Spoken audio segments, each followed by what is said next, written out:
Bienvenue dans le podcast Coquillage, Or et Argent, le média qui t'invite à briser tes plafonds de verre financiers et mentaux pour atteindre tes objectifs de vie en toute sérénité. Ici, tu embarques pour une odyssée où la richesse se révèle bien au-delà des pièces et des billets. Au fil des épisodes, nous plongerons dans l'intimité de notre relation avec l'argent. Nous décortiquerons les limites que l'on s'impose à soi-même. Mais surtout, nous mettrons en lumière l'importance de prendre soin de ses finances au quotidien. Car l'argent, sujet encore trop tabou dans nos sociétés, a une influence parfois délicate sur notre mindset, notre bien-être et nos projets de vie. Alors, que tu sois en voiture, dans les transports, au bureau, à la plage, chez toi ou même dans les bois, ce podcast est ton refuge sonore. Et chaque semaine, il t'enrichira grâce à un nouvel épisode, solo ou avec invité, de quoi t'ouvrir les portes de la richesse et de l'abondance. Bienvenue dans un tout nouvel épisode du podcast Coquillage, Or et Argent, le podcast qui t'enrichit en parlant d'argent autrement. Aujourd'hui, nous nous retrouvons pour une édition spéciale car cet épisode est enregistré dans le cadre de la 3e édition du Podcaston, une initiative rassemblant des milliers de podcasteurs dans le monde pendant 7 jours, du 15 au 21 mars 2025. C'est donc un événement caritatif mondial. Vous l'avez compris, le but est de mettre en valeur une association qui nous tient à cœur.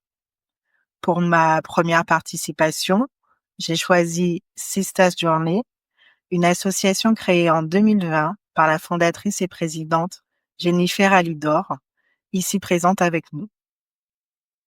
J'ai choisi cette association car j'ai eu l'opportunité l'an dernier d'animer un atelier de sensibilisation sur les finances et plus globalement sur l'empowerment financier à destination de femmes, souvent sous-représentées et pourtant au parcours singulier et riche. Donc vous l'avez compris, cet épisode me tient vraiment à cœur et il vous apportera beaucoup de valeur, surtout quand on sait qu'on est en bonne compagnie comme c'est le cas aujourd'hui. Sans plus tarder, je vais accueillir Jennifer et je vais la laisser se présenter de la manière qui lui convient le mieux. Bonjour Jennifer. Bonjour, merci beaucoup Éléonore, c'est une superbe introduction. Merci, j'ai fait ce que je pouvais et comment tu aimerais te présenter aujourd'hui? J'en ai dit un peu, mais je sais que tu as plusieurs casquettes quand même. Oui, alors c'était une introduction très riche et merci de me recevoir, surtout pour cet événement qui est de rassembler les initiatives associatives à travers le monde, c'est encore plus fort. Et merci d'avoir choisi Sistas Journée. Donc, comment je peux me présenter? Je dirais dans un premier temps que je suis une entrepreneuse dans l'âme. C'est vraiment ce qui me qualifie. J'ai un engagement féministe qui existe depuis bien trop longtemps. J'ai même pas assez d'années pour les compter. Et en fait, voilà, j'ai décidé de fonder Sistas Journée il y a maintenant 5 ans parce que j'avais l'envie et le besoin de réunir des talents que je voyais partout, des femmes souvent sous-représentées, comme tu l'as dit, des femmes noires, afrodescendantes, et de favoriser le lien pour qu'elles puissent mieux s'insérer dans la vie professionnelle, accélérer dans leur carrière et surtout se faire confiance. Parce que je pense que c'est le lien qui sera le plus fort pour nous aider à grandir. Donc c'est la raison pour laquelle j'ai fondé Sistas Journée et j'ai tellement du coup apprécié le fait de faire ce voyage avec les femmes et de les accompagner dans leur nouvelle carrière, dans le nouvel élan qu'elles s'étaient donné, que je l'ai transposé dans ma vie de tous les jours, puisque j'étais normalement en charge du e-commerce chez L'Oréal pendant une dizaine d'années et que j'ai décidé très récemment de lancer une start-up qui rejoint ces 3 passions que j'ai pour l'intelligence artificielle, le féminisme et le futur du travail, en aidant différemment les femmes à accéder à de hautes carrières et à de hautes fonctions. Voilà. C'est très, très riche. J'ai hâte d'en savoir plus. Je me demande même si de temps en temps je suis pas ta cible quand je vois tes posts. Donc, Effectivement! et du coup, tu disais que tu avais créé Sister Journey et bon, moi je pense que derrière ça, il y a aussi l'importance d'un réseau pour des femmes qui sont ambitieuses. Mais c'est vrai que je mets mon focus dessus. Quels étaient vraiment les besoins que tu voulais combler? Qu'est-ce que tu voyais? Mmh.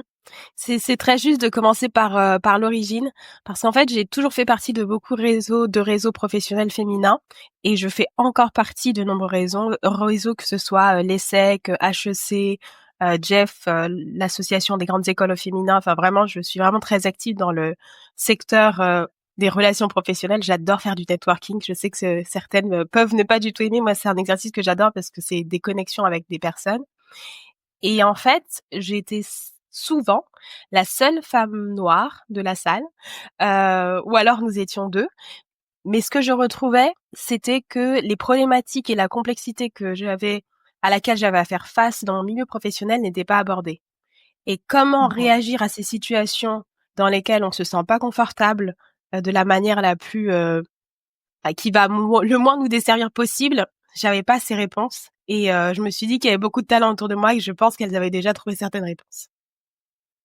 OK, je vois et d'après toi, quel est l'impact en fait de l'association que tu as créée sur la vie professionnelle et financière des femmes que tu accompagnes? Comment ça se traduit? Alors, le programme a toujours été un programme de mentorat, donc ça a toujours été, Mmh. l'envie de connecter les talents.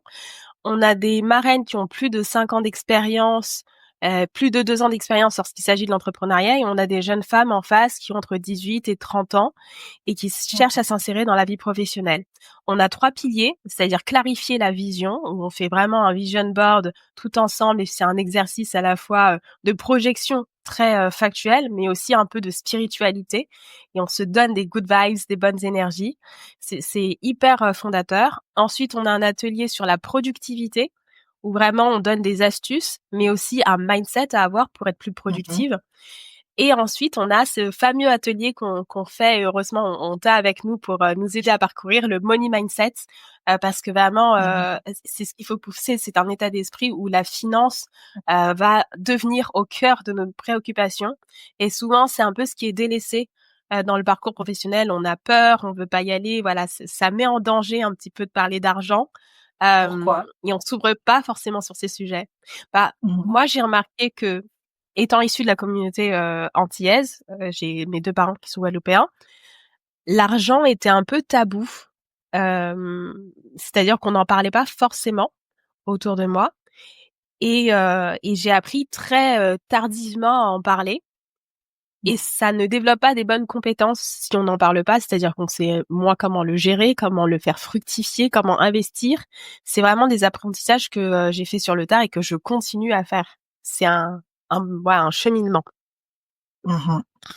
OK, je comprends et tes les femmes, en tout cas les mentorées ou peut-être, même les comment on peut dire ça? Les mentors, également, est-ce qu'il y a des blocages? Parce que j'entends peur, mais derrière, quelles sont les vraies peurs? Est-ce que c'est plus lié, bah, déjà en termes de population, tu as plus des gens qui sont issus du monde du salariat ou tu as aussi des gens qui sont dans l'entrepreneuriat et comment les peurs financières, en fait, se traduisent? Oui, alors on a une majorité de personnes qui évoluent dans des milieux corporate, Mmh. plutôt, tech. Donc tech, j'entends, marketing, communication, voilà, assez large. Plutôt juridique aussi et un peu de Mmh. finance. Donc c'est généralement évolution dans le milieu corporate. Elles ont à la fois des appréhensions, donc à partager.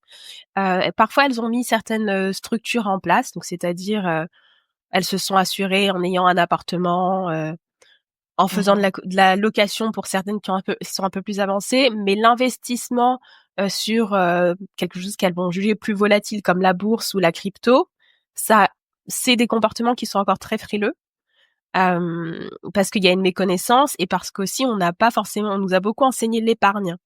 Mmh. Et on a une mentalité de par la culture antillaise où on nous dit en gros, enfin, sois fonctionnaire, heu, et la sécurité de l'emploi et puis ensuite tu verras et c'est déjà très bien.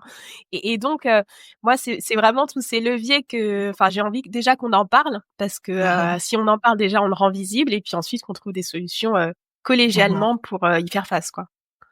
Mmh. Ouais, et toi, comment tu as eu le shift, en fait? Si on parle de ton propre rapport, puisque là, tu accompagnes les femmes, mais je suppose que toi aussi, tu as dû à un moment, avoir des déclics ou, enfin plusieurs même, des déclics, au cours de ta vie, tout court. Est-ce que c'est plutôt des rencontres? C'est, c'est juste, une situation de vie qui t'a où tu t'es dit: «Bah, c'est bon, là, il faut que je fasse différemment». Comment ça s'est passé pour toi? Mmh. Oui, alors, ma relation avec l'argent, elle est assez complexe.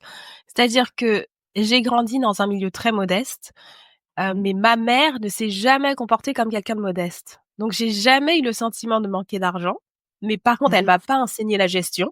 Voilà, pas du Mmh tout. mh.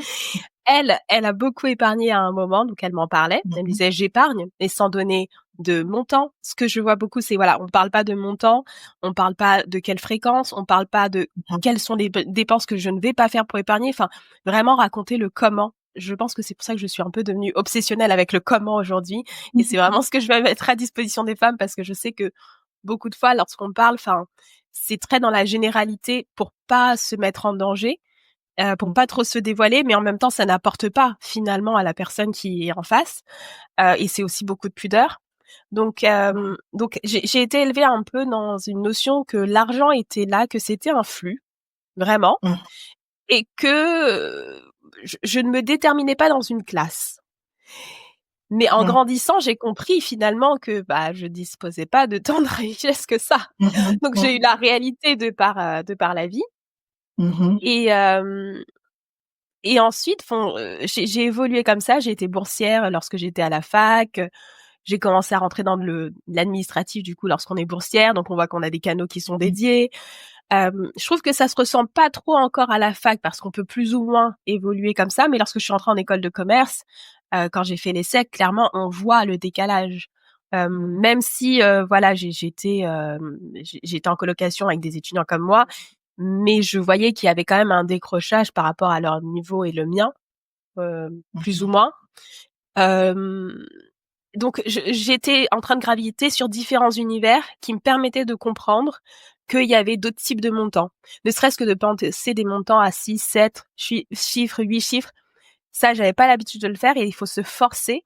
Je trouve qu'il faut, voilà, un exercice mental, pouvoir se forcer à penser à ce type de revenu et se dire: «Comment je vais l'allouer?» Donc ça a été un cheminement, par étapes. Et comment on fait? Puisque moi enfin je regarde en fait ce que tu fais, avec, ton entreprise également, donc Clever Cap.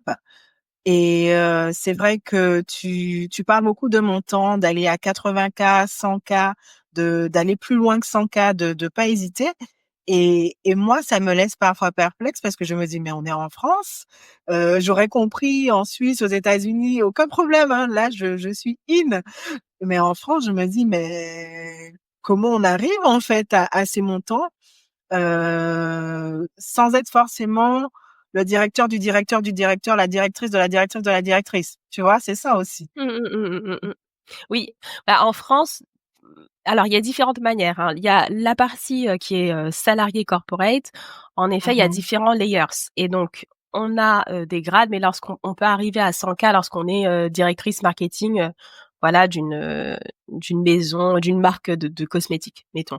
On arrive à peu près dans la tranche des 100K. Même, responsable, on touche un peu, on est entre 80 et 100K et puis après avec les bonus, ça peut s'harmoniser.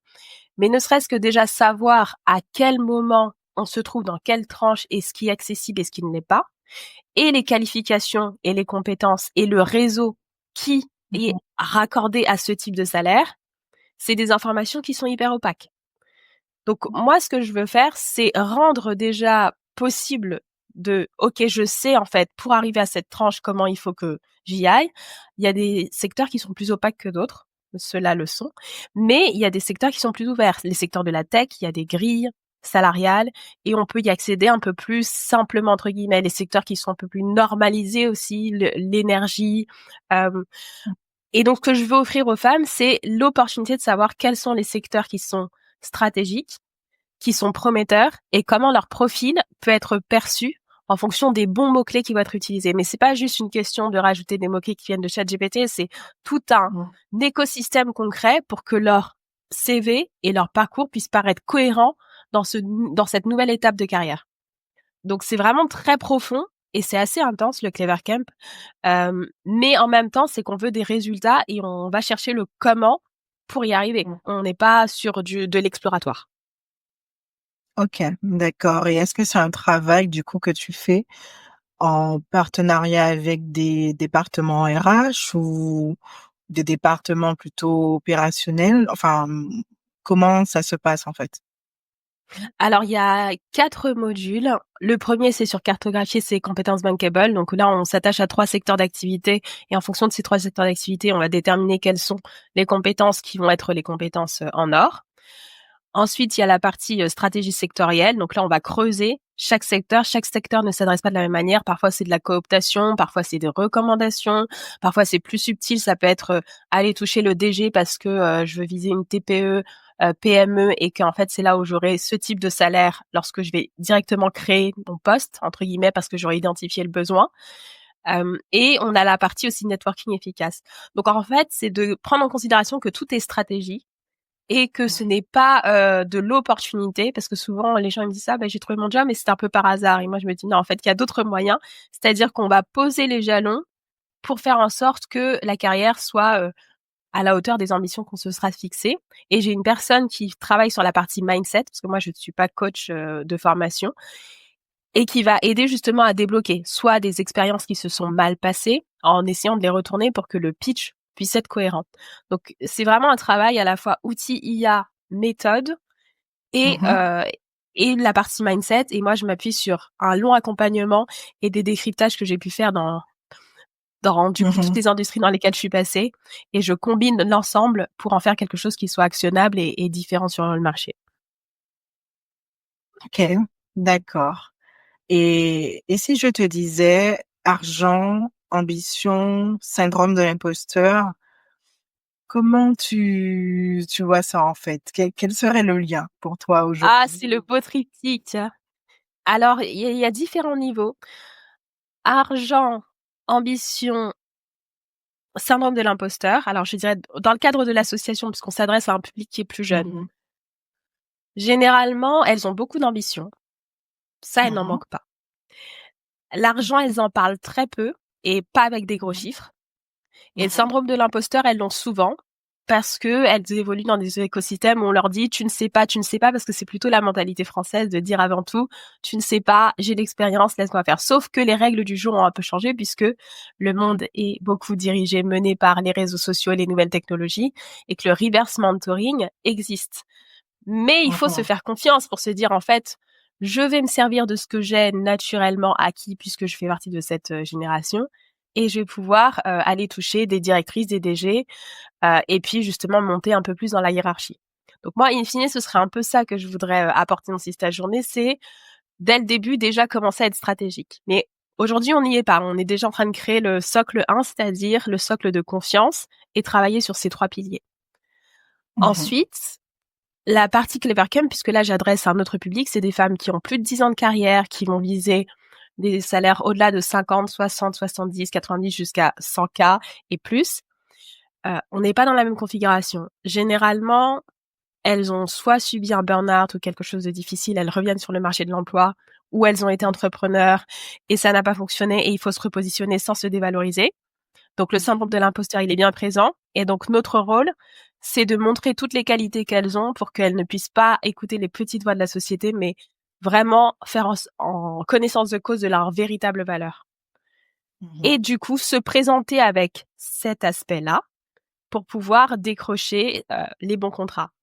Après, il y aura quand même des portes. Hein. On se dit, il faut les Oui. prendre et continuer à avancer. Mais voilà, on n'est pas dans un parcours idyllique. Mais on accompagne pour que ce soit, voilà, que ce soit une réalité à chaque fois et qu'elles se sentent davantage plus confiantes. Et puis de toute façon, le non fait partie du chemin pour, sinon on serait pas en train d'entreprendre, tout le temps. Donc OK, OK, OK. Et du coup tout ça, en fait, je me pose une question, ou je vais te poser une question différemment. C'est que là, on parle beaucoup des femmes, que tu accompagnes. On parle, aussi un peu de toi, mais je me dis, dans le cadre de ton association qui est quand même aussi, enfin aujourd'hui le cœur du sujet, comment toi tu gères en fait l'association? Parce que qui dit gérer association dit gérer aussi potentiellement de l'argent, et je sais que dans le monde associatif, souvent, il faut pas non plus parler d'argent. Il faut souvent faire appel à du bénévolat et c'est très bien, mais il y a parfois des salariés, hein, dans certaines associations. Et comment toi tu développes en fait ton association aujourd'hui?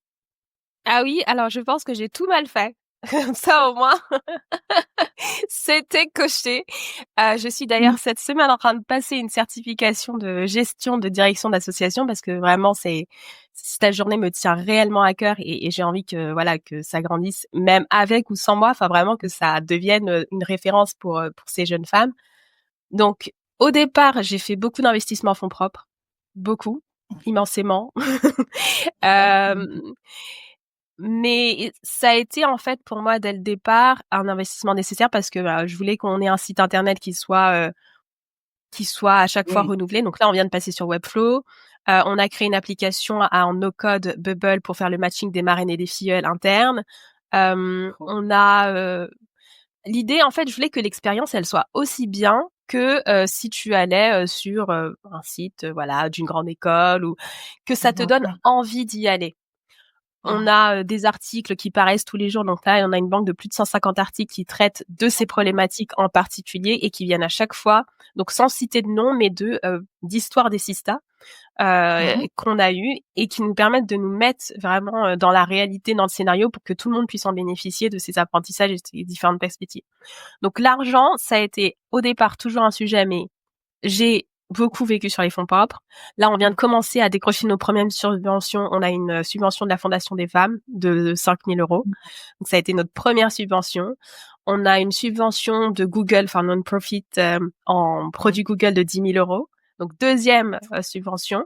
Et là, je me lance vraiment dans les subventions de manière structurée, parce que du coup, c'est moi qui porte le projet sur la partie subvention où je dois orchestrer les dossiers, etc. Et en même temps, je peux le faire puisque maintenant je commence à avoir une équipe de bénévoles de 6 personnes qui prennent en charge d'autres facettes de l'association. Après, c'est très Mmh. fluctuant, hein. Là, j'ai eu le temps de m'en rendre compte en 5 ans. Parfois, on peut être seul, parfois on est 6, parfois on est 12, parfois ça redescend. Tout le monde a ses réalités et dans l'idéal, oui, j'aimerais avoir des salariés pour être sûr que ça se maintienne sur le long terme parce que je comprends aussi les personnes peuvent pas toujours donner de leur temps. Mmh. Mais je pense qu'on est sur la bonne voie pour la structuration et que j'ai toujours préféré qu'il y ait des sistas et qu'on aide concrètement des gens, Mmh. peut-être à défaut, avant d'aller chercher de l'argent. Et donc ça m'a amené à aujourd'hui on a plus de 150 sistas qui sont passés par les programmes. Donc ça a été en fait les gens avant les process. Mais Mmh. bon, donc j'y ai perdu quelque Ouais. peu. Voilà. Oui, mais ça semble logique de la manière dont tu l'as fait, ça semble cohérent. Après, ben, il y a pas qu'une stratégie ou qu'un parcours, en fait, pour développer. Mais c'est vrai que au moins, tu t'es posé la question: «OK, il faudrait peut-être que je mette en place une stratégie financière, notamment pour le développement de l'association à partir de maintenant». Et c'est bien. C'est Parce que tu aurais pu continuer, hein, sur fonds propres, hein, c'est très bien aussi, hein. Oui, non, là, un peu compliqué là. Mais là, c'est les premiers jalons. OK, OK. Et donc du coup, est-ce que tu vois, toi, comment je pourrais dire ça? Est-ce que tu arrives à concilier du coup cette croissance, qui sera aussi financière à l'impact que tu veux apporter auprès des sistas? Puisque parfois ça peut culpabiliser de se dire: «Bah, je développe donc mais comme je fais de l'impact», comment tu gères en fait ce paradoxe? Ah oui, alors pour moi, j'oppose pas du tout les 2. Enfin, dans ma tête, Mmh. c'est très, pour moi, je veux déjà qu'on qu'on arrive à mon ambition, c'est qu'on puisse générer de l'argent via l'association pour ne pas dépendre uniquement des subventions et des fonds publics et des fonds privés. À peu près, je mettrais une poche fonds privés, entreprises entre 7 et 10%. Ensuite, Mhm. subventions publiques 15-30%. Et en réalité, mon objectif, c'est qu'on puisse nous vendre des produits, vendre des formations, enfin, organiser des choses, faire des événements et qu'on soit quasiment en autogestion parce que ce sont des sujets qui sont importants, qui sont cruciaux et je pense que c'est partagé. Si on dit aux personnes, on a besoin d'avoir plus de diversité et d'accompagner des jeunes femmes qui manquent de repères et qui sont éloignées de leur famille généralement pour qu'elles Mhm. puissent grandir dans un cadre professionnel, ça a l'air tout à fait logique. Mais on voit qu'avec la géopolitique et les fluctuations, ça peut être des budgets qui peuvent sauter. Donc, Mhm. si on repose uniquement sur des fonds d'entreprise et de subventions publiques, on est trop amené à dépendre des aléas. Et donc, mon ambition, c'est que vraiment, nous on puisse être autosuffisante Mhm. et que ce soit, voilà, que les aides, les subventions publiques nous accompagnent dans cette démarche, mais pas dépendre entièrement de ces aides-là. Ok, je vois. Franchement, c'est bien structuré. J'adore. Non, je trouve que c'est bien pensé. C'est-à-dire que tu as pensé à la fois à l'impact que tu veux que tu veux avoir auprès des femmes que tu accompagnes, mais aussi à la gestion de l'association pour qu'elle puisse perdurer. Et c'est deux pans en fait, c'est deux activités différentes entre guillemets dans une seule et même grande activité. Ok, ok. Donc Jennifer, femme engagée, ça on peut le voir. Femme engagée qui a un rapport complexe à l'argent, tu l'as dit tout à l'heure, ça me donne envie de creuser un peu plus. Je me demande en fait aujourd'hui quelle a été ta première prise de conscience vis-à-vis de l'argent. Je sais que tu as parlé de tes parents, de ta mère, mais concrètement, à partir de quel moment tu t'es rendu compte que l'argent pouvait changer les choses, positivement ou négativement, bien évidemment. Mm. Mmh. Alors je sais pas si j'ai eu un déclic, mais je pars du principe que l'argent peut surtout changer les choses positivement. Ça j'ai en tout cas, je l'ai intégré. Je sais pas à quel moment, mais c'est sûr que pour moi, l'argent, c'est un moteur. Ça te donne de la liberté, ça te donne du pouvoir, ça te donne de la confiance. Pour moi, le pouvoir politique des femmes passera par le pouvoir économique.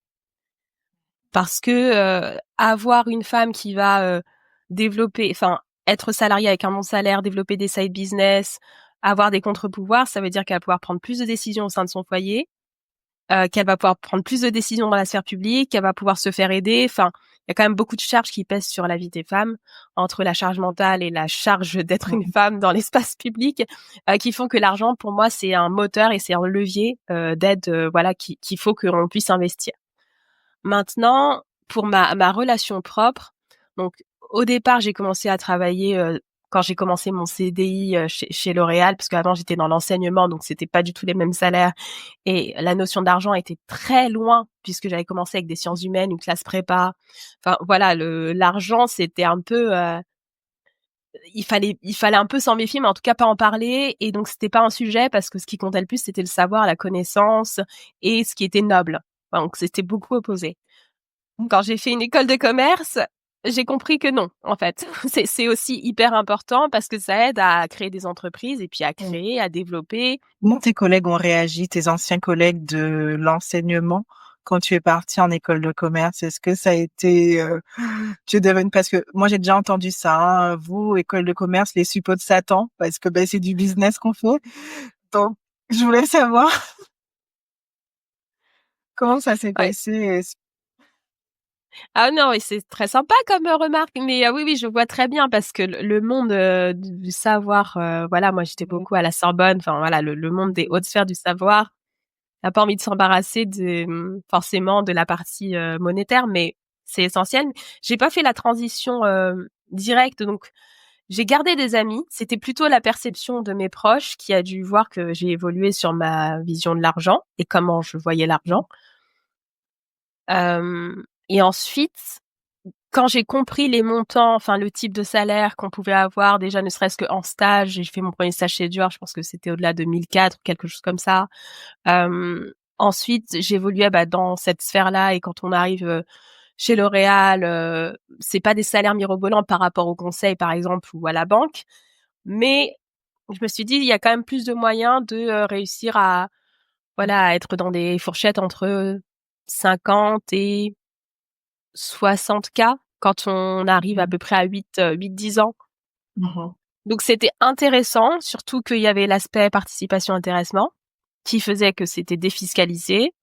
Et donc ça aussi, c'était un bon point pour moi parce que ça fait un peu des économies forcées et c'est plutôt pas mal quand on n'a pas le réflexe soi-même de beaucoup épargner. Donc Ok. dans l'ensemble, ça me c'était un projet qui me tenait bien. Et quand je suis rentrée dans la phase vraiment, je vais me lancer dans l'entrepreneuriat. Là, aujourd'hui, je suis plus du tout dans le même référentiel parce que lorsqu'on facture, on facture aussi pour ce qui va être déduit de la facture en termes de fiscalité. Enfin, il faut qu'on prenne en considération tout à fait différemment ce qu'on va apporter comme valeur. Donc, on peut pas se permettre de sous-facturer. Et puis, on a besoin de développer notre entreprise, d'aller embaucher des gens, de créer quelque chose. Donc là, je suis en train de réorganiser les tranches plutôt de revenus et comment ils doivent s'organiser dans le temps. Ok. Et est-ce que, bon, je sais pas si aujourd'hui, donc tu dis que tu factures déjà pour Clever Camp, mais du coup, est-ce que quand tu as fixé tes premiers tarifs, qu'est-ce qui s'est passé dans ta tête en fait? Est-ce que tu t'es dit, ben je vais pas le faire trop élevé parce que sinon j'aurai pas de clients, ou est-ce qu'au contraire tu t'es dit, mais ma valeur, c'est, enfin la valeur de mon service surtout, c'est ça. Donc Ah oui, go, mais on la y. fixation, exactement, la fixation des prix, je pense que c'est un casse-tête monumental, mais pour tout le monde.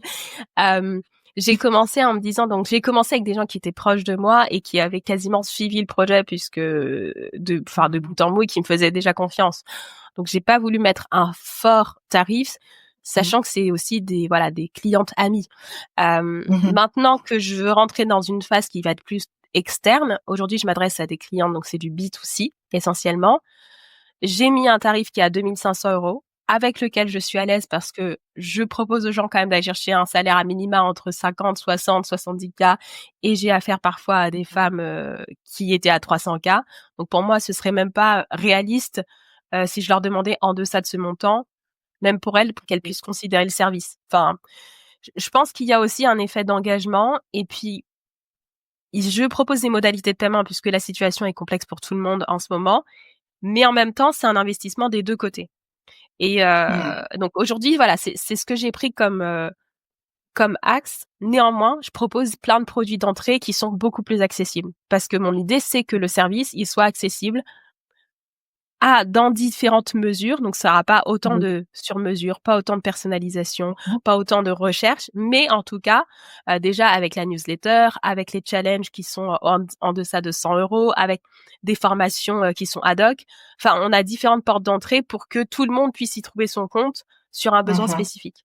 Mais par contre, je peux pas dévaluer ce que j'apporte comme valeur aujourd'hui, puisque c'est le fruit de beaucoup d'années d'études, de réflexion, de stratégie, et je sais que ça apporte quelque chose de différenciant par rapport à ce qui existe sur le marché aujourd'hui, que ça apporte de la véritable valeur. Voilà. Et c'est pas Ok. simple.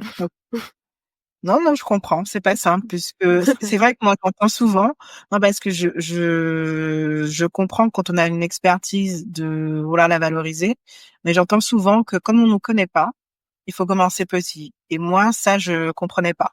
Je disais, bah non, en fait, si c'est comme tu dis, si c'est 2000, bah c'est 2000 en fait. Et donc, on va aller chercher les gens qui sont justement dans cette target du 2000. Donc, ouais, non, c'est intéressant. C'est très, très intéressant. Et, et donc, du coup, je me demandais, donc, tu m'as dit qu'aujourd'hui, ton regard, il a évolué sur l'argent. En tout cas, il a beaucoup changé. Alors, je t'ai pas demandé si tu avais une famille ou pas. Est-ce que tu en as une? Il me Oui. semble que oui. Ok. Et est-ce que, alors je ne connais pas les âges, mais est-ce que aujourd'hui, de temps en temps, tu évoques ce sujet de l'argent, même en jouant? Parce que je ne connais pas les âges, donc peut-être que. Si elles sont encore petites, alors j'ai deux petites filles qui ont 6 et 3 Mhm. ans. Je leur parle plus spontanément d'argent, mais c'est vrai que ça va être plus des jeux. Voilà, on a des pièces, on va jouer à la marchande. Je leur raconte mes journées avec des mots pour les enfants, mais je tiens à leur raconter le soir là. Maman, elle a vu telle personne, c'était pour Sista Journée, elles connaissent par cœur Sista Journée. En plus, on a des indices dans toute la maison, donc elles disent ah, elles reconnaissent les Mmh. Sista aussi quand elles les voient en visio. Mmh. Le Clever Camp, elles ont compris, et je leur raconte, j'ai eu un appel avec telle personne. Voici, c'était pour me demander tel service. Donc, j'essaie de les familiariser avec tout ce que j'ai pas eu comme bagage sur la relation client, l'argent, en quoi c'est important, qu'est-ce que ça permet de faire. Donc, quand j'ai l'occasion, il y a une petite porte qui s'ouvre. Soit je vais raconter ma journée, ou je vois un événement que je vais pouvoir leur partager ça, je vais le faire. Mais c'est vraiment très léger parce qu'elles sont encore très petites. Oui. Voilà. Oui. OK, non, mais c'est bien puisque c'est vrai que moi je me pose parfois la question de comment on transmet, nous qui parfois n'avons pas toujours, eu et enfin, je tiens à dire que nos parents ont fait ce qu'ils pouvaient avec leurs moyens à eux. Mais c'est vrai Mmh. que, comme tu disais, parfois quand on arrive dans d'autres milieux, académiques ou professionnels, on se rend compte des carences. Ou d'une éducation juste différente, hein. C'est peut-être qu'on a, d'autres qualités, ailleurs, mais c'est vrai que Bourdieu parlait de ça, de différents types de capitaux et donc le capital économique notamment, c'est celui qu'on observe le moins, ce qui est pas toujours valorisé, en tout cas dans notre société, en France donc OK.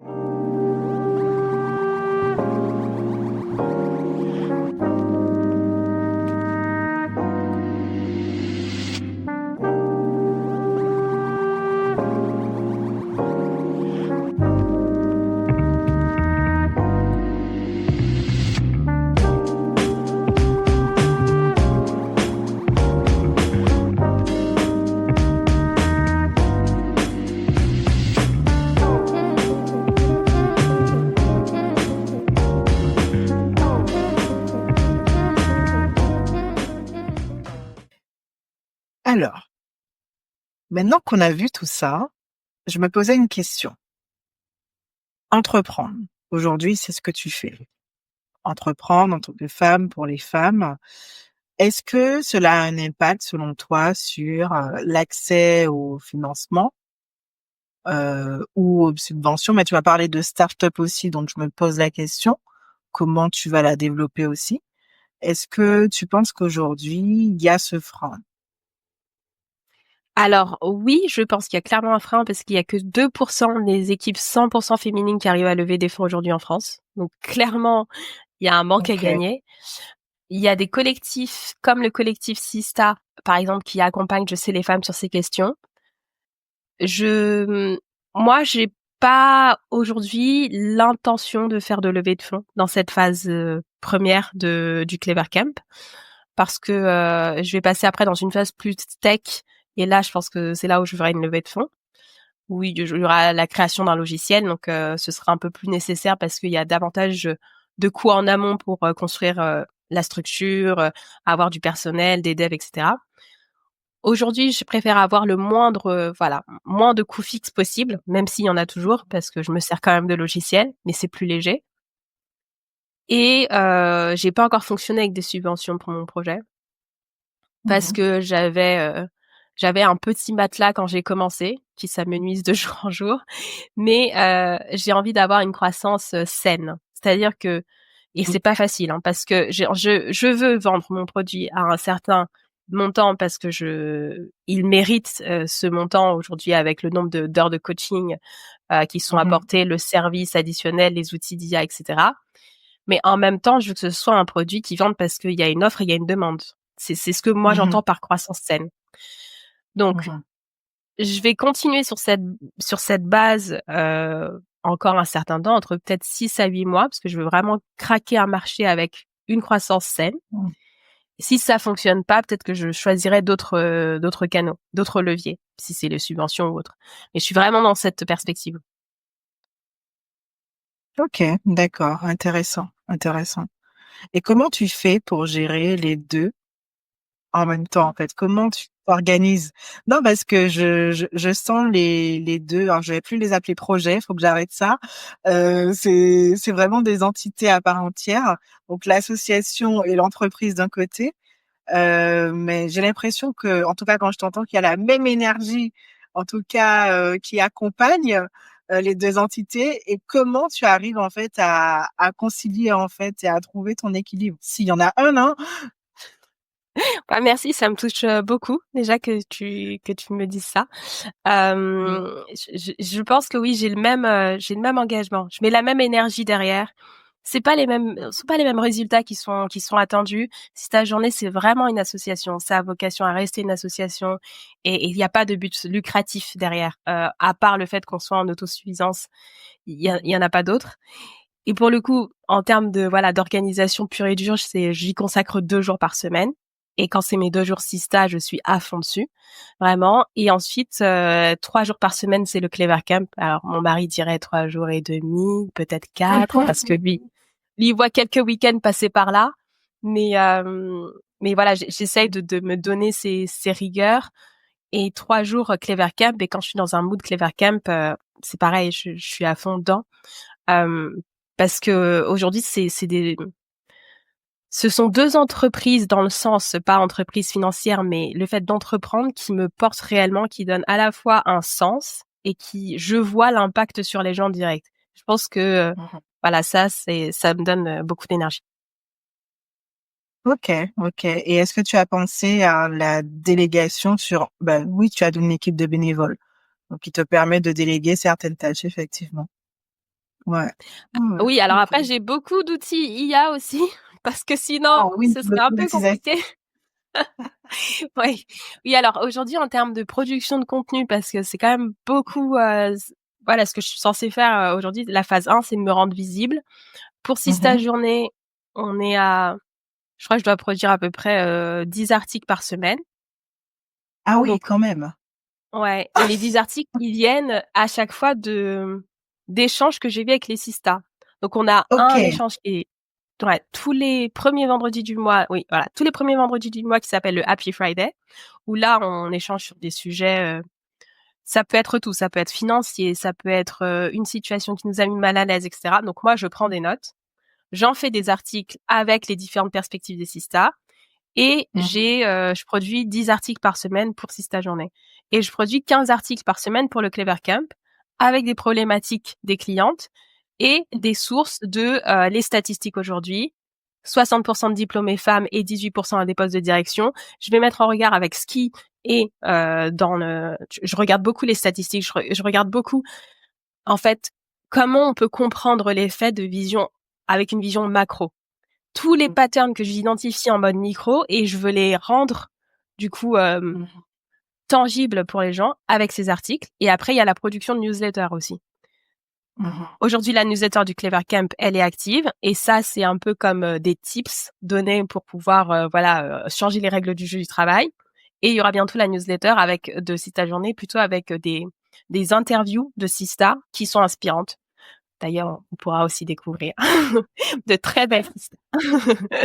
Euh, L'objectif, c'est vraiment celui-là, c'est d'apporter du contenu de qualité et qu'on ne retrouve pas ailleurs parce qu'on ne parle pas vraiment du travail pour les femmes sous le biais de l'argent et on ne parle pas Mhm. non plus des vrais blocages que l'on peut identifier pour les femmes noires dans le milieu professionnel. Ok, ok, ok. Je vois. Et à part le pilier du coup de l'argent dans Sista Journey, tu as un pilier quoi? Parce que l'empowerment, je pense que c'est le mot qui englobe tout. Mais tu as quoi comme pilier en fait ou qui t'est demandé par les Sista aujourd'hui?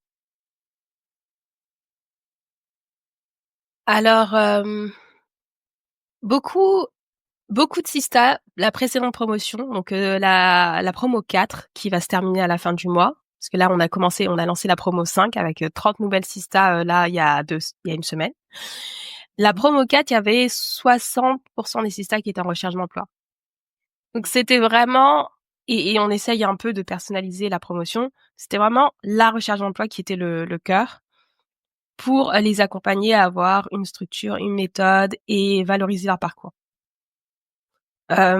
Donc ces piliers, ils évoluent en fonction aussi de la tonalité de la promo. Dans la promo actuelle, il y a beaucoup de moins de Sista qui recherchent du travail. mais j'ai l'impression qu'on va davantage fouiller des sujets beaucoup plus profonds de ce qui nous a été légué dans le transgénérationnel. Mmh. C'est-à-dire, des pensées limitantes, Oui. des proverbes qui ont l'air de rien, mais qui en fait, restent dans nos têtes, enfin donc Oui, c'est vraiment la promo qui donne cette tonalité de ce qu'on va creuser pendant les 6 mois ensemble.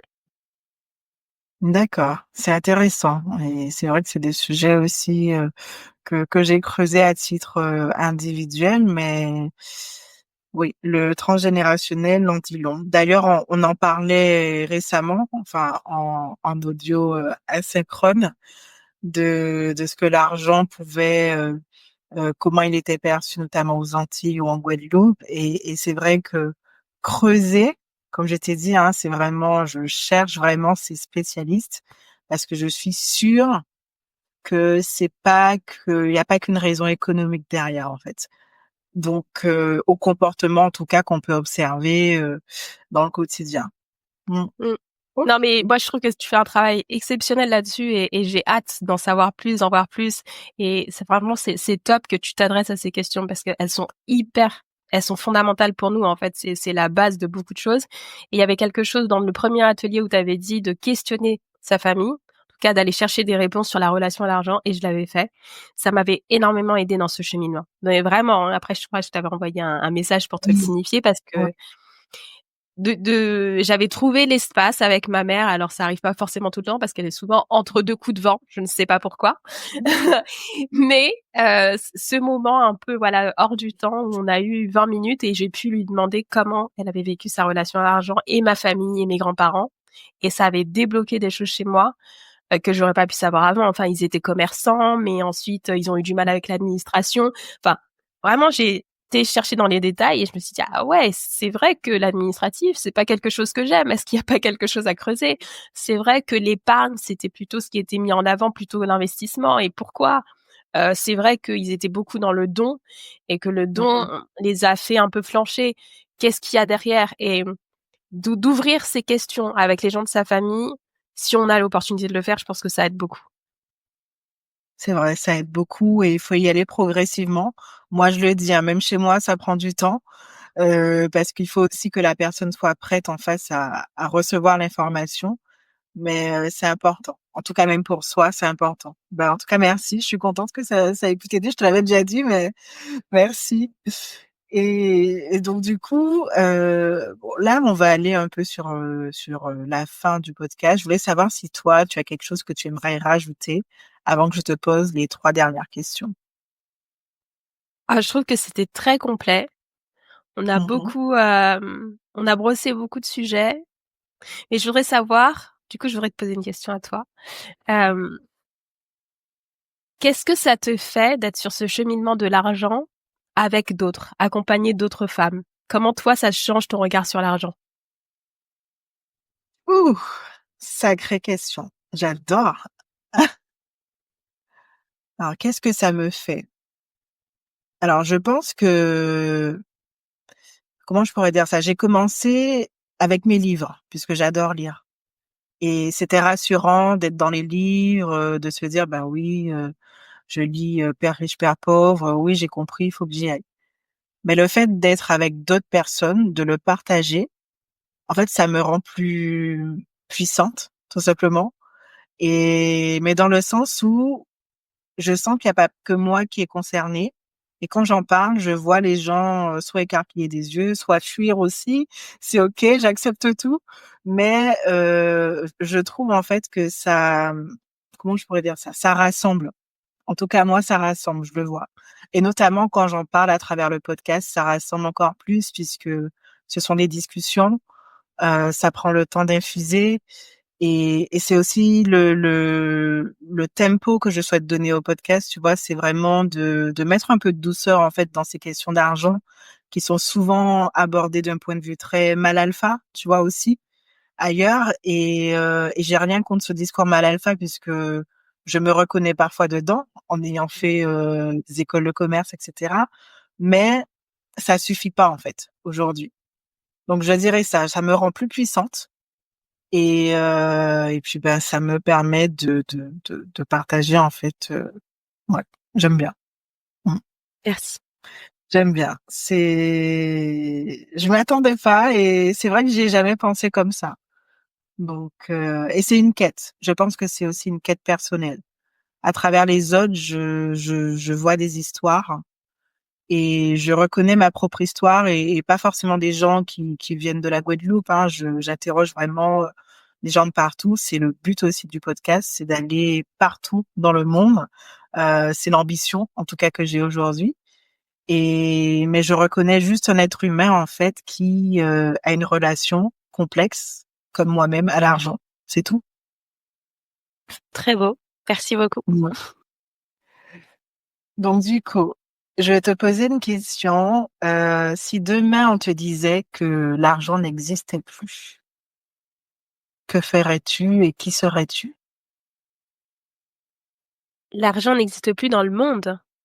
Oui, on dit qu'il y a plus d'argent, il y a plus d'argent dans les banques, tout est à zéro. Ce n'est plus une monnaie d'échange, ça n'existe plus. Ok. Donc si l'argent n'est plus la monnaie d'échange, on aura du travail. C'est-à-dire que on devra tous produire pour se sustenter. On devra tous Mhm. produire pour faire nos vêtements. Mhm. Enfin, obligé de revenir à beaucoup de basiques. Oui. Mhm. Et mon job, oui, mon job, clairement, il va pas exister. Mais oui, cette société sans argent, bah, c'était la société du troc avant. Mais donc pour le troc, il faut ça met du temps parce qu'il faut cultiver et puis il faut avoir exactement le même montant et équivalent pour s'apporter mutuellement et que la transaction elle vaille. Donc je, je préfère être dans une société avec de l'argent quand même. Ok, ok, je prends. Et est-ce que toi, aujourd'hui, tu te sens beaucoup plus en paix, en tout cas, tu es sur ce chemin-là, ou est-ce que tu as encore des peurs financières au quotidien? Mhm. Alors je dirais pas au quotidien, mais oui, j'ai encore des appréhensions. Je pense que Mhm. j'ai encore un cheminement à faire avec l'argent, à la fois comprendre mon histoire, mais aussi Mhm. comprendre comment aujourd'hui je peux utiliser cette histoire à mon avantage et avoir un mindset de vente qu'on nous a pas inculqué parce qu'on nous a inculqué beaucoup le fonctionnariat, la sécurité et que je le veuille ou non, c'est ancré en moi. Donc il va falloir que je travaille avec. C'est un peu comme mon syndrome de la bonne élève. J'ai été en prépa et tout, donc très bonne élève. Et en fait, je voyais que bah, j'attendais des bons points même dans ma vie professionnelle, sauf que ça marche pas comme ça. Et que j'ai décidé aujourd'hui d'en faire mon allié autrement. Et je sais que je dois Mhm. faire avec plutôt que être contre. Ça fait partie de moi. Maintenant, je vais construire à partir de ça. Donc ma peur, enfin je sais pas si c'est une peur financière, mais mon appréhension et le fait de vouloir gérer davantage de gros montants et les investir, les faire fructifier, je vais apprendre. Ça va pas être facile, ça va être comme un bébé. Je vais me lever, je vais marcher, retomber à quatre pas. Il va falloir que j'accepte. Ok, ok. Mais tu as raison, hein. Et même en ayant fait les écoles, on nous a pas appris à vendre en école de commerce. C'est quand même faux, je tiens à le dire. Oui. Exactement. Je dis ça, tout cet argent jeté, voilà, par la fenêtre, voilà. Ça sert à Alors, d'autres choses, mais pas vendre, c'est oui, vrai. ça. Mais du coup, est-ce que tu aurais un conseil? Et là, je l'ai pris parce que je sais que tu accompagnes différentes femmes, différentes populations de femmes. Est-ce que tu aurais un conseil clé lié aux finances que toi tu aimerais apporter en fait, que tu as mis en place et que tu aimerais en fait leur apporter aujourd'hui? Oui, c'est celui de, au lieu de chercher un job, et de en fait, de se former au salaire de ce job, partir de ses besoins et de ses dépenses en disant: «Moi, je vis à Paris. Voici ce que ça coûte, le loyer. Voici ce dont j'ai besoin. Si je veux aider ma mère demain qui est vieillissante, voici ce que ça va me coûter». De partir de ce constat-là, avec les chiffres à côté et de se dire: «OK, bah, maintenant quel est le métier que je dois avoir pour, répondre à mes besoins?» et pas dans l'autre sens de se conditionner pour entrer dans un. Parfois, c'est à notre désavantage, les tranches de salaire qui nous sont données et on se contorsionne pour entrer dedans, mais en fait, c'est nous qui perdons parce que il y a toujours un manque à gagner. Donc et ça, je l'ai appris encore très tard, mais je suis en train de le faire, c'est en fonction de mes besoins et pas l'inverse. Et tu sais que j'applique cette méthode-là aussi. En fait, c'est devenu plus logique en étant à mon compte d'appliquer cette méthode-là. Donc, pour justement fixer un tarif, on se dit, OK, il y a la personne qui va payer en face, mais il y a surtout, quels sont mes besoins, en tout cas, pour mon entreprise. Donc, il me faut tant de chiffre d'affaires et donc du coup, je vais fixer à tel prix. Mmh. Et c'est fou qu'on n'ait pas eu cette démarche-là aussi, en étant salarié, mais c'est super intéressant. Ça va faire bouger les lignes. Je sens que tu vas faire bouger beaucoup de lignes. Donc, ça va être génial. C'est gentil, c'est gentil. Bah, c'est le début, c'est le cheminement, mais toi aussi, merci pour ton travail. C'est très précieux. Merci. Et du coup, où est-ce qu'on peut rejoindre ces Stat Journey ou te suivre dans tes autres projets? Est-ce qu'il y a une actualité, à ne pas manquer, là, ces prochains jours? Et avec plaisir. Donc, si la journée, on vient de lancer la 5e promotion, donc la prochaine sera au mois d'octobre maintenant. On On peut aura s'inscrire? des afterwork. Oui, on peut s'inscrire en ligne sur le site de sistagejournée.com. On a, des actualités qui sont, relayées, donc soit sur LinkedIn, un peu plus maintenant sur Instagram et sur notre site, internet. Donc, vous pouvez nous contacter via ces 3 biais. Et puis côté Clever Camp, on a le challenge qui arrive, à la fin du mois, qui va être du 31 mars au 4 avril et qui est un challenge sur 5 jours pour découvrir la méthode Clever Camp pour les femmes qui ont besoin de changer de carrière ou d'évolution de salaire. Voilà. OK, super intéressant, j'ai hâte. En tout cas, merci beaucoup pour, la riche conversation et puis pour ta disponibilité également. Et en tout cas, moi, je trouve ça incroyable de voir comment tu mènes de front ton association et ton entreprise. Et comme je t'ai dit, l'énergie, la bonne vibes que tu mets dedans, c'est génial. Et pour avoir déjà assisté, pour avoir eu des échos, sans te le dire, c'est génial ce que tu fais. Voilà. Ah, merci mille fois. Merci à toi et puis je pense, tout pareil de toi donc, de toute façon, on va rester en contact très longtemps. Et voilà, l'épisode du jour est terminé. J'espère vraiment que cela t'a plu. Pour une dose régulière d'inspiration, n'hésite pas à t'abonner, à activer la cloche et à me suivre sur les réseaux sociaux sous le pseudo Éléonore l'épicurieuse. Et surtout, pense à mettre 5 étoiles d'honneur pour que ton podcast vibre durablement et fasse écho au-delà des frontières. Par ailleurs, si tu souhaites en savoir plus sur mes accompagnements, tu peux toujours m'envoyer un message privé, un mail ou prendre rendez-vous avec moi via mon agenda. Je te dis à très bientôt pour de nouvelles découvertes sur l'argent.